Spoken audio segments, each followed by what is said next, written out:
Om Swastiastu. Halo semuanya, perkenalkan kami dari kelompok 1 dan pada video kali ini kami akan membawakan materi IPS kelas 9 yaitu bab 3 yang berjudul Ketergantungan Antara Uang dan Pengaruhnya Terhadap Kesejahteraan Masyarakat. Sebelum itu, izinkan kami untuk memperkenalkan diri.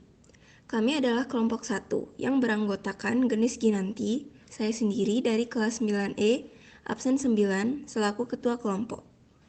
Kedua ada I Gusti Ngurah Agung Arya Suputra Mardawa, absen 12, Nimade Ayu Nadia Darmaswari, absen 32, dan Putu Alvin Arta Putra, absen 40. Pembimbing kami adalah Ibu Putu Eka Juliana Jaya, dan materi yang akan kami bawakan dalam video kali ini adalah bab 3, subbab D, pengembangan pusat-pusat keunggulan ekonomi untuk kesejahteraan masyarakat, dan subbab E yaitu pasar bebas. Subbab D, subbab 1, pusat-pusat keunggulan ekonomi. Pusat keunggulan ekonomi adalah suatu kawasan atau daerah yang memiliki pengaruh dalam pengendalian kegiatan ekonomi. Pusat-pusat keunggulan ekonomi di Indonesia, pertama ada Papua, yang kaya akan hasil tambang seperti emas dan tembaga, cadangan hasil tambang yang besar, dan potensi kayu sebesar 540 juta meter kubik. Kedua, ada Maluku, yang menghasilkan hasil laut dan nikel. Ketiga, ada Nusa Tenggara yang menyediakan objek wisata. Nomor 4, ada Sulawesi yang menghasilkan hasil perkebunan seperti kakao, hasil pertanian seperti beras, perikanan, minyak dan gas, serta pertambangan nasional. Kelima, Kalimantan. Kalimantan menghasilkan hasil pertambangan seperti minyak bumi, gas, batu bara, dan cadangan biji, serta hasil perkebunan. Nomor 6, Jawa dan Bali menyediakan sumber daya manusia, modal, kewirausahaan, industri tekstil, tujuan wisata lokal maupun internasional. Terakhir ada Sumatera yang menyediakan hasil perkebunan seperti karet dan kelapa sawit. Subbab D, subbab 2, pengaruh pusat-pusat keunggulan ekonomi. A. Migrasi penduduk. Migrasi penduduk adalah gerakan penduduk yang melewati batas wilayah dan dalam periode waktu tertentu. Dalam hal ini, keunggulan ekonomi tiap daerah yang mendorong penduduk untuk memperoleh sesuatu yang tidak dapat ia peroleh dari daerah asalnya. B. Transportasi. Untuk mendukung mobilitas, pemerintah membangun sarana jalan, bandara, pelabuhan, kapal, laut, dan pesawat. Jaringan jalan sangat penting dalam mendukung aktivitas sosial ekonomi penduduk. C. Lembaga sosial ekonomi.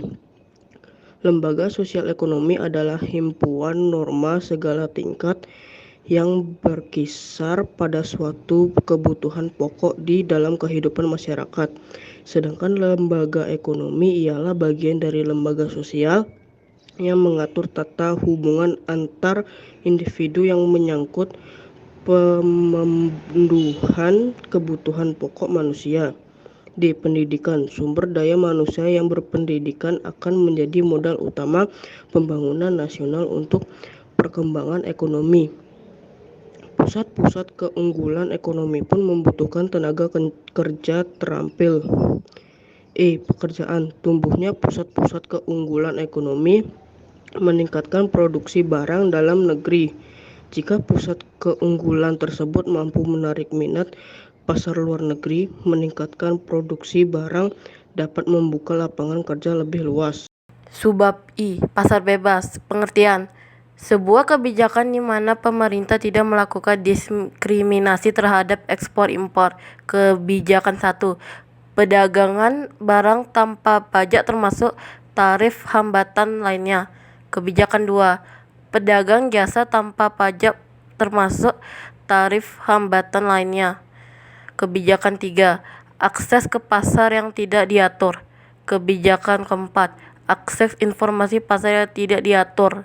Subbab E, subbab 1, MEA. Latar belakang. MEA atau Masyarakat Ekonomi ASEAN dibentuk tahun 1997 di Kuala Lumpur pada konferensi tingkat tinggi. Latar belakang dibentuk organisasi ini adalah untuk mewujudkan integrasi ekonomi antar negara yang tergabung dalam ASEAN dengan cara membuat sistem perdagangan bebas atau free trade. Tujuan: ingin menghilangkan secara signifikan hambatan-hambatan kegiatan ekonomi lintas kawasan melalui 4 pilar utama, yaitu 1. MEA akan dijadikan sebagai kawasan yang memiliki perkembangan ekonomi merata dengan memprioritaskan UKM. 2. MEA akan dibentuk sebagai kawasan ekonomi dengan tingkat kompetisi yang tinggi. 3. MEA sebagai pasar tunggal dan basis produksi internasional. 4. MEA akan diintegrasi secara penuh terhadap perekonomian global. AFTA atau ASEAN Free Trade Area dibentuk tahun 1992 di Singapura pada konferensi tingkat tinggi keempat. Organisasi ini dibentuk atas adanya perkembangan ekonomi pada setiap anggota negara ASEAN. Perkembangan ekonomi tersebut kemudian diwadahi dengan suatu bentuk kerjasama AFTA dalam rangka sama-sama memajukan perekonomian ASEAN. Tujuan 1. Menjadikan kawasan ASEAN sebagai tempat produksi yang kompetitif sehingga produk ASEAN memiliki daya saing kuat di pasar global. 2. Menarik lebih banyak Foreign Direct Investment atau FDI. 3. Meningkatkan perdagangan antar negara anggota ASEAN atau intra-ASEAN trade. Subbab I, Subbab 3, APEC. Latar belakang APEC atau Asia Pacific Economic Cooperation dibentuk pada tahun 1089 di Australia. Didirikan APEC dilatar belakangi oleh kesuksesan ASEAN di tahun 1080-an. Kesuksesan ASEAN mendorong Perdana Menteri Australia Bob Hawke untuk memperluas kerjasama. Selain itu, kebangkitan ekonomi kawasan Asia Pasifik menurut negara-negara di luar Eropa untuk membentuk bioperdagangan.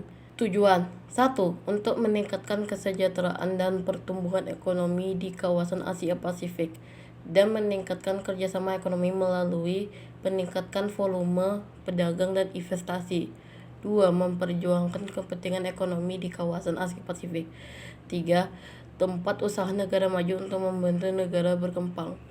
4. Meningkatkan perdagangan dan investasi antar anggota. 5. Menjalankan kebijakan ekonomi secara sehat dengan tingkat inflasi rendah. 6. Mengurangi dan mengatasi sengketa ekonomi perdagangan. Subbab E, Subbab 4, MEE. Latar belakang MEE atau Masyarakat Ekonomi Eropa atau sering disebut Uni Eropa dibangun pada tahun 1993 di Belanda dalam perjanjian Maastricht. Organisasi ini dibentuk atas kondisi ekonomi dan politik negara-negara Eropa pasca Perang Dunia Kedua yang mengalami pepecahan dan kekacauan serta keinginan membentuk kerjasama ekonomi dan politik untuk meningkatkan kesejahteraan dan perdamaian masyarakat Eropa. Tujuan 1. Integrasi Eropa dengan cara menjalani kerjasama ekonomi, memperbaiki taraf hidup, dan memperluas lapangan kerja. Kedua, memajukan perdagangan dan menjamin adanya persaingan bebas serta keseimbangan perdagangan antar negara anggota. 3. Menghapuskan semua rintangan yang menghambat lajuan perdagangan internasional. 4. Meluaskan hubungan dengan negara-negara lain anggota MEE. Subbab E, Subbab 5, WTO. Latar belakang WTO atau World Trade Organization dibangun pada tahun 1995. Organisasi ini dibentuk untuk menggantikan GATT atau General Agreement on Traffic and Trade. WTO terbentuk setelah dilakukannya perundingan putaran Uruguay atau Uruguay Round tahun 1986 sampai 1994. Para peserta setuju suatu pajak pemotongan atas bea masuk terhadap produk-produk tropis dari negara berkembang, menyelesaikan sengketa, dan menyepakati agar para anggota memberikan laporan reguler mengenai kebijakan perdagangan. Tujuan dibangunnya WTO adalah, pertama, untuk meningkatkan kesejahteraan negara-negara anggota melalui perdagangan bebas. Kedua, membantu produsen barang dan jasa serta eksportir dan importir dalam kegiatan perdagangan. Nomor 3, mendorong lebih terbukanya perdagangan dunia. Nomor 4, menciptakan rangkaian aturan dan prinsip guna mengatur perdagangan internasional. Nomor 5, menyusun kewajiban anggotanya untuk menjamin berjalannya sistem internasional non-diskriminasi. Nomor 6, menyediakan forum untuk membicarakan isu-isu perdagangan internasional. Nomor 7, menyediakan mekanisme penyelesaian perdagangan Indonesia. Penutup, opini dan kesimpulan. Opini 1.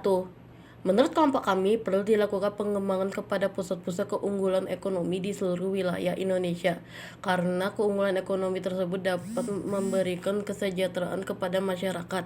Tidak hanya itu, pengaruh adanya pusat-pusat ini juga ada pada perkembangan negara serta SDM, teknologi, dan kecanggihan. Selain itu, menurut kami, pusat-pusat ekonomi sudah sangat banyak namun kurang dalam perkembangan dan pengolahannya. Menurut kelompok kami, pasar bebas membawa pengaruh yang begitu besar bagi perekonomian Indonesia.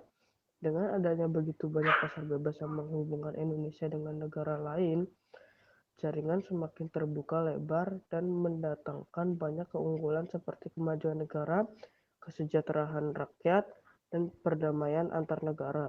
Kesimpulan yang dapat kami peroleh dari materi yang kami ambil adalah, jadi, hubungan antara kedua subbab yang kami pilih pada bab 3 kali ini adalah pengembangan pusat-pusat ekonomi di Indonesia berpengaruh pada luasnya lapangan kerja, aktivitas penduduk, dan kemajuan negara.